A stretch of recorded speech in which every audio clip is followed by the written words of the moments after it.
I'm ready. Hi, this is Brett Ridgway here with Brian Hain. and we're co-authors of the book Mistakes Authors Make, along with our good friend Rick Frischman. And Brian, our first chapter of this book is actually believing you can't write a book as a mistake. And that's certainly a barrier that a lot of people have to overcome. So what we want to talk about in this particular video are 4 ways that you can write a book without writing a book.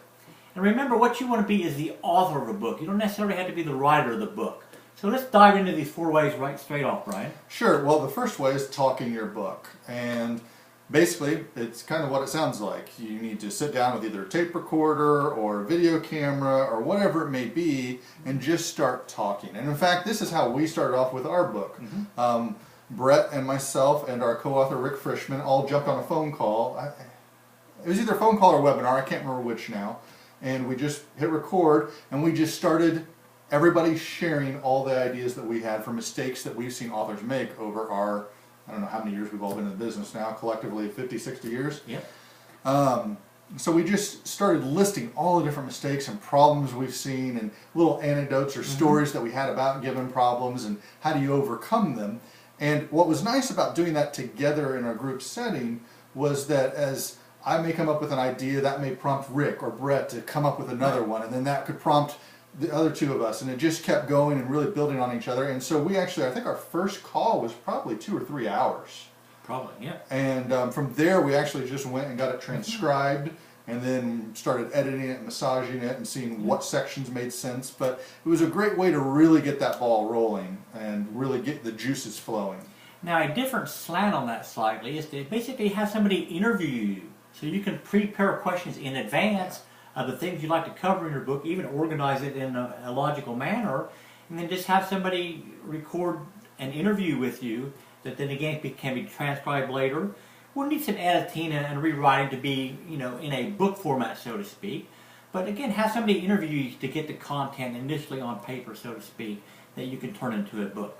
And carrying on with that, if you're looking at doing an interview, I find it great, especially if your topic's already been done before, you can actually go look at some of the other books, tables of contents, to make sure that you're covering all the different questions that you want to talk about. Obviously, you're not going to be reading somebody else's book, but it can make sure that you're covering all the different topics that you want to cover in that. Oh, I know a lot of people say, just go find if there's a dummies book on your subject already. And their table of contents is a great starting point for figuring out what you want to put into your book, certainly. All right, so number 2, Brian. What's number 2 on the list? I thought we just talked about number 2. Well, we didn't, because number 2 is transcribe a presentation you've done previously. So maybe you're a speaker and you've been at a live event, and you've had a presentation recorded at a live event. Or maybe you've done a webinar training before that's been recorded with GoToWebinar or whatever. Sure. Can you get that transcribed and use that as a basis of a book? Certainly you can. So in a sense, again, it's kind of a different style on talking your book, but you're taking some existing content and turning that into the basis for a book. Now, another great way to write your book is take previous blog posts or articles that you've done. So for instance, you're currently probably watching this video on our blog, mistakesauthors.com/blog. And if you aren't, feel free to go there. We've got tons of other great articles and videos. But one of the things we did with this blog is not only did we find different articles that really related to authors and how they were struggling with publishing or writing or finding an editor or whatever their problems might be, we would write different articles on it. And that would help us to gain people coming to find our site via search engines and stuff like that. But then we were also able to take all that content and now you can actually roll that into a book where you can add additional things into it, but you can take your previous content, however it may be, and I mean, if you're already a content creator, repurposing existing content is a wonderful thing. And if you have existing content in terms of articles and blog posts that you can repurpose into a book, go for it. It's a great way to get started. Well, I also want to point out a marketing tip here. Go ahead. Sorry.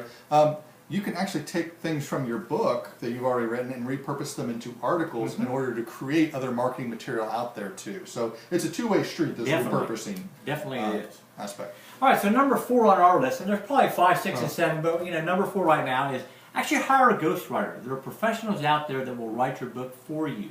Now, obviously, that still is going to, in a sense, involve an interview process. Sure. Because they're going to get in your mind and find out what you really know about a subject. And they will do a lot of research for you. But ghostwriters are not inexpensive, particularly good ones.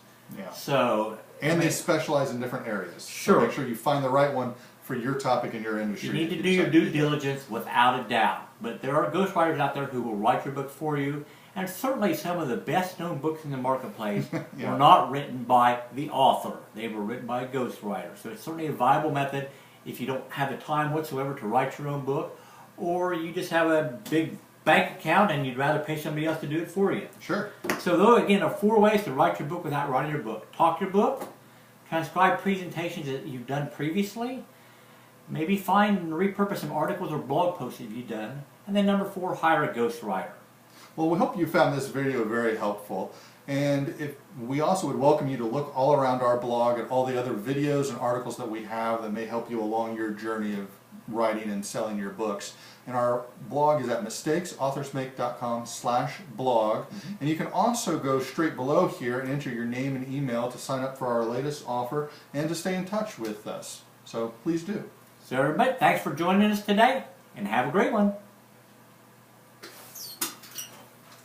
Okay, so next we're going to do opt-in videos. We want to do those together or separate?